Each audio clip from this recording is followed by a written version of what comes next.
Tanner Alden had barely been on the station for 2 weeks before things started going wrong. At first, it was small things, misplaced data pads, flickering lights in the dormitory, the occasional awkward silence when he entered a room full of alien students. He chalked it up to being the only human in the exchange program. It wasn't the first time he'd been the odd one out, and it probably wouldn't be the last. But then they started staring. Not the casual kind of staring that came with curiosity, but the kind laced with barely concealed alarm. Whispers followed him down the halls. Doors slid shut just a little too quickly when he passed. Even his assigned study partner, a lanky, slate-colored Navarian named Ulick, had started keeping a noticeable distance between them. Tanner finally confronted him after their shared astrophysics seminar. "All right, Ulick, you've been acting weird. Spill it." Ulick's pale eyes darted around the corridor before settling on Tanner's face. "You are warm." Tanner raised an eyebrow. "Yeah, humans are warm-blooded. You knew that." Ulick fidgeted, shifting his weight between his elongated feet. "Not this warm. Others have noticed. It is unnatural." Tanner sighed. "Ulick, I just have a mild fever. I probably caught something from the recycled air. It's not a big deal." Ulick recoiled, his facial ridges tightening. "Not a big deal? You do not understand. Your core temperature is rising unnaturally, and yet you function. You walk, you speak. This is disturbing." Tanner rubbed his forehead. "It's just a fever. It'll go away in a day or two." Ulick's expression remained stiff. "That is not what the others believe." Tanner was about to ask what, exactly, the others believed, when a soft chime echoed through the corridor. A group of students stood further down, watching him with wary eyes. He recognized a few Valen, the insectoid Cathari who had avoided sitting near him in class, and Miro, the amphibious Venari who had outright refused to touch any surface he had touched. Ulick cleared his throat. "They think you are mutating." Tanner blinked. "Mutating?" Ulick hesitated. "Or destabilizing, perhaps about to combust." Tanner stared at him. "Combust? You think I'm going to explode?" Ulick shifted again. "No one is certain, but your body should not tolerate such heat without consequence." Tanner exhaled sharply. "I'm not going to explode." Valen clicked his forelimbs together. "Then explain your resilience. Your temperature is abnormally high, yet you remain conscious." Tanner pinched the bridge of his nose. "Because I'm sick. That's literally all this is." Miro's gills flared. "Then why have you not been quarantined?" Tanner groaned. "Because human immune systems can usually handle fevers. It's a normal biological response." Ulick folded his arms. "Perhaps for humans, but this is a multi-species station, and your condition is causing distress." Tanner looked at the group, realizing just how serious they were.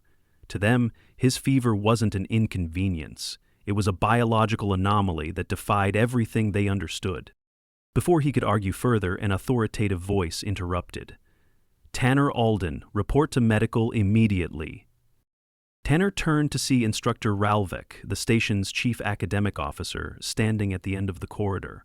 His reptilian features were unreadable, but his posture left no room for argument. Tanner sighed. Great. Tanner sat on the edge of the medical bed, arms crossed as the station's lead physician, a towering, four-armed Thalvian named Dr. Serev, waved a scanning device over him. The air in the sterile bay was thick with quiet tension. A pair of medical assistants, both smaller Thalvians with deep blue skin, stood at a cautious distance, as if expecting something catastrophic to unfold. Dr. Serev scrutinized the readings. "Your internal temperature is elevated beyond what is considered stable for most life forms aboard this station." Tanner exhaled slowly. "For most. But I'm human. This is normal when we fight infections." Dr. Serev's upper set of arms folded behind his back while the lower pair adjusted the scanner's settings. "It is not normal for biological organisms to function coherently while experiencing such thermal stress." Tanner resisted the urge to roll his eyes. "It's not that bad. If it were serious, I'd be delirious, maybe unconscious. Right now, I just feel kind of awful." The two assistants exchanged glances. One of them, a younger Thalvian with a lighter hue, hesitated before speaking. "You should be in severe distress." Tanner shrugged. "I mean, I don't feel great, but I can still walk, talk, and argue with you all about this."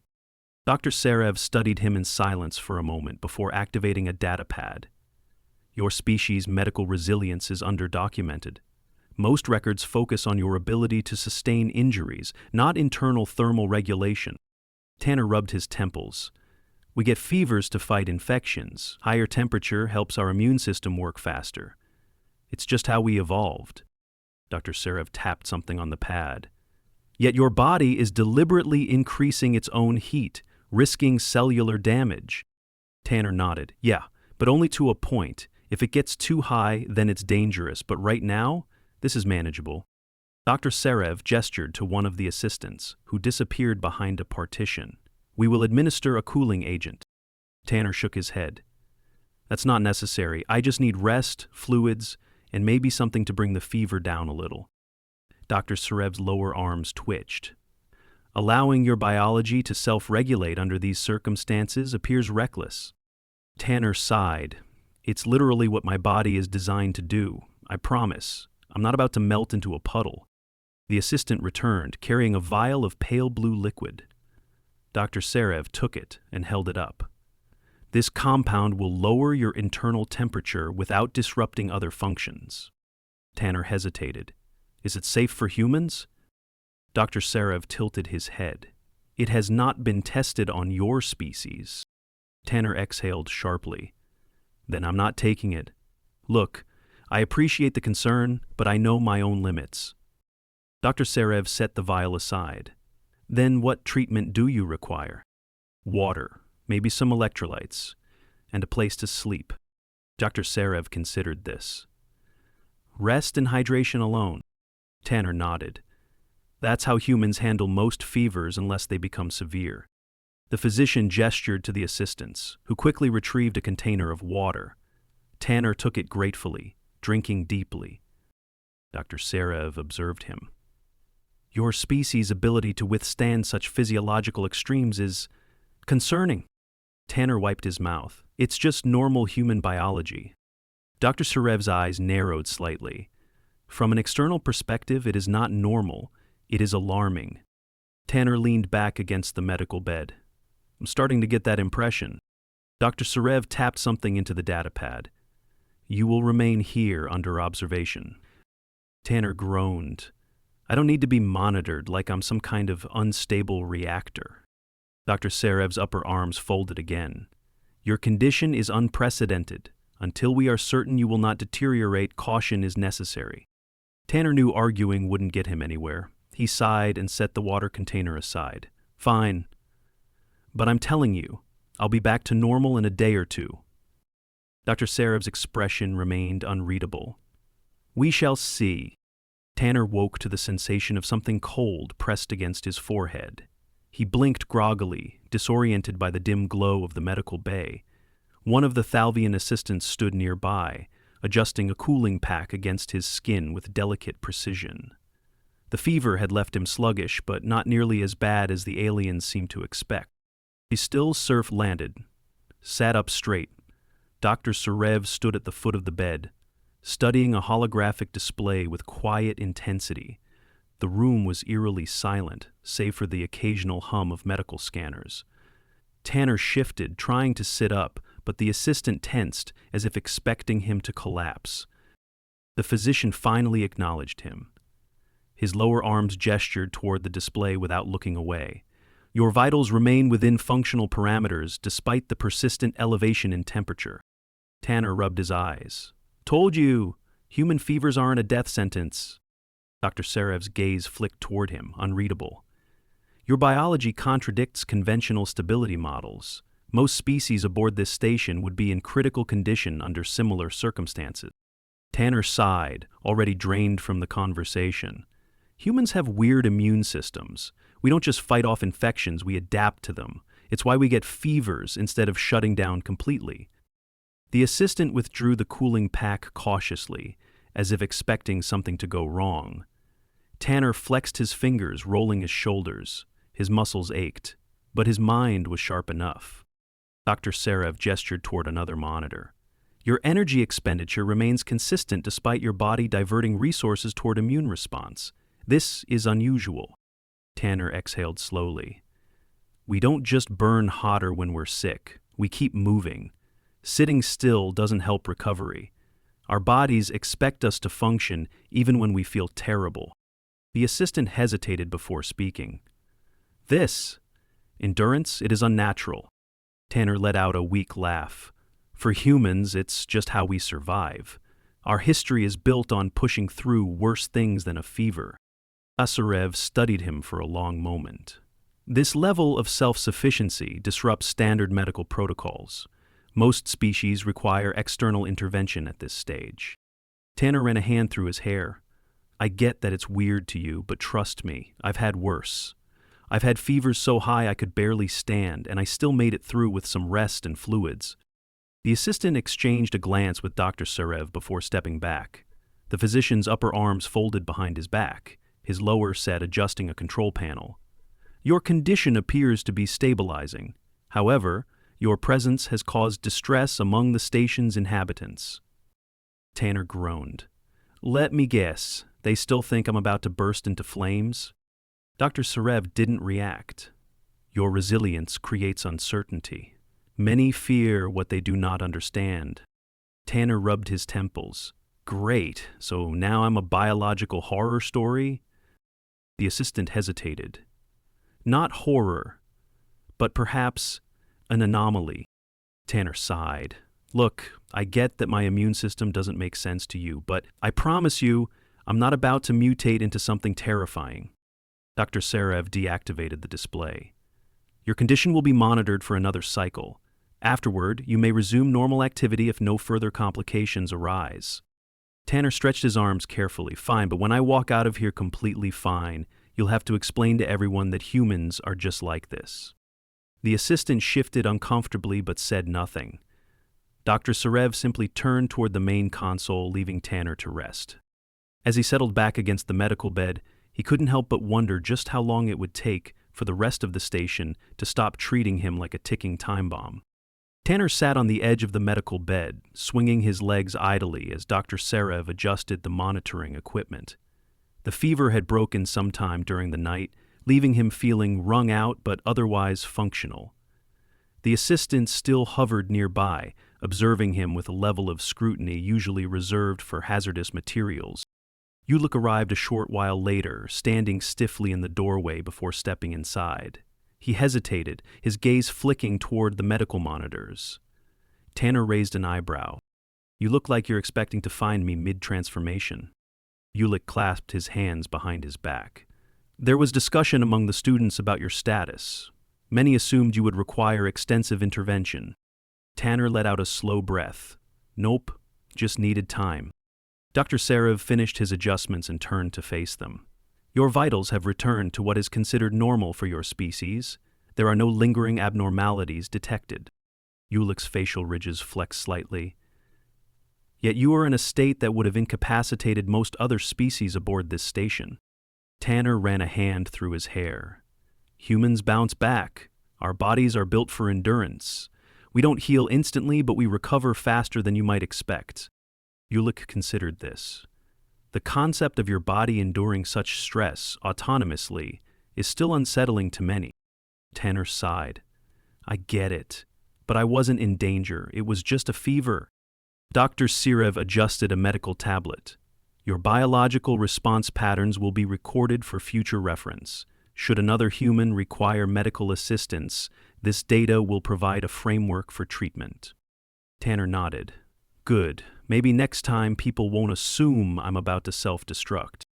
Ulick shifted his weight slightly. There is still apprehension. Many question what other hidden tolerances your species possesses. Tanner rubbed his temples. So? Now I'm a walking mystery? Dr. Sarev deactivated the monitors. You are cleared to return to normal activity. However, it is advisable to avoid overexertion until your energy levels fully stabilize. Tanner slid off the bed, stretching his arms. Noted, but I feel fine. Ulick observed him carefully. That is precisely the concern. Most would not recover so quickly. Tanner rolled his shoulders. Like I said, humans bounce back. Dr. Sarab gestured toward the exit. Your status will be relayed to the station administration. If further complications arise, report back immediately. Tanner gave a casual salute. Will do. Ulick followed him out of the medical bay, his expression still unreadable. As they walked through the corridor, passing various students who eyed Tanner with a mixture of curiosity and caution, Ulick finally spoke. You have unsettled many here. Tanner let out a small laugh. Unintentionally, I promise. Ulick exhaled through his nose. There is still uncertainty. If your body can endure such extremes, what else is it capable of? Tanner stopped walking, turning to face him. We're not indestructible, Ulick. We get sick, we get injured, we die. But we also adapt. That's what humans do. We survive in environments we weren't meant to survive in. We push through things that should probably kill us. It's not magic, it's just biology and stubbornness. Ulick studied him for a moment before nodding slowly. Stubbornness does seem to be a defining trait of your species. Tanner grinned. Now that I won't argue with. As they continued walking, the cautious stares didn't fade entirely, but there was a shift, a curiosity replacing fear. Tanner knew it would take time for the station's inhabitants to adjust, but at least now they could start seeing him as something other than a biological anomaly waiting to combust. Tanner stepped into the communal dining hall, scanning the room for an open seat. The usual hum of conversation faltered the moment he entered, dozens of alien eyes flicking toward him with a mix of curiosity and unease. He sighed inwardly. Apparently recovering from a fever had done little to dispel the station's collective apprehension. Ulick followed at his side, his gait measured. Though he no longer kept his distance, there was still an air of uncertainty about him. Tanner grabbed a tray and moved toward the food dispensers, pretending not to notice the way the students near him subtly adjusted their positions, as if wary of sudden combustion. Ulick finally broke the silence. There were rumors that you had been placed under quarantine indefinitely. Tanner selected a nutrient bar from the dispenser and tapped his selection into the system. Yeah, well, rumors tend to spiral when people think you're a biological anomaly. Ulick picked up a container of protein gel, tilting his head slightly. You must admit, your rapid recovery was unexpected. Tanner grabbed a hydration packet and turned toward an empty table. Unexpected for you, normal for me. We've been over this. Ulick hesitated before following. It is not just your recovery, it is the implications. Many are wondering what else humans can endure without external aid. Tanner unwrapped the nutrient bar and took a bite. You're acting like... I shrugged off something catastrophic. It was a fever. If I lost a limb and regrew it overnight, I'd get the concern, but this? Ulick sat across from him, studying his movements. You underestimate how fragile most of us are in comparison. Even minor internal disruptions can render many species immobile. Yet you remained functional. Tanner chewed thoughtfully before washing it down with a sip of the hydration packet. So what, now I'm some kind of endurance test case? Ulick shifted in his seat. Some are theorizing that human adaptability is greater than previously assumed. Tanner exhaled sharply. We adapt, sure, but we're not indestructible. Ulick tapped his fingers against the table. Perhaps. But it is not simply your recovery. It is your attitude toward it. You were aware of your elevated temperature, yet you remained unconcerned. Tanner leaned back, stretching his arms. Because I knew how it would play out. It wasn't life-threatening, just uncomfortable. Every human has dealt with it.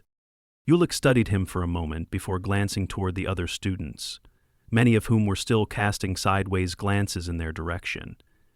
To the others, it appeared as though you were ignoring a critical failure in your own body. Tanner let out a short laugh. That's just how humans handle being sick. We don't panic unless we have to. Ulick exhaled through his nose, and that, more than anything, unsettles them. Tanner frowned. What, that we don't overreact? Ulick nodded slightly. Most species have immediate responses to physiological distress. either seeking medical aid or entering a state of forced stasis. Your resilience makes it difficult to gauge when a human is truly in danger. Tanner tapped his fingers against the table. So let me get this straight. Because I didn't collapse or demand urgent care, everyone thinks I might be hiding some secret biological advantage? Ulick's ridges flexed in acknowledgement. That is the prevailing concern. Tanner sighed. Great, so now I'm not just the human. I'm the human who might secretly be unkillable. Ulick picked at his protein gel thoughtfully. That is an exaggeration, but the concept of human durability is being reassessed. Tanner took another bite of his nutrient bar. Fantastic. So what, are they going to start running experiments on me now? Ulick's expression remained neutral. It has been suggested that further study is warranted. Tanner groaned. Of course it has. Ulick tapped a command into his datapad. However, official medical personnel have deemed such measures unnecessary unless you exhibit further anomalies. Tanner smirked. Well, that's a relief. I'd hate to wake up strapped to a diagnostic scanner. Ulick tilted his head. That would be unlikely, but given your current reputation, I would advise against any additional displays of unexplained biological endurance. Tanner shook his head, finishing off his hydration packet. Noted. I'll try not to get sick again just to keep everyone from losing their minds. Ulick nodded, but there was something in his expression that suggested he wasn't entirely convinced Tanner could avoid causing further confusion. Tanner had a sinking feeling this wasn't the last time his biology would be a topic of station-wide debate.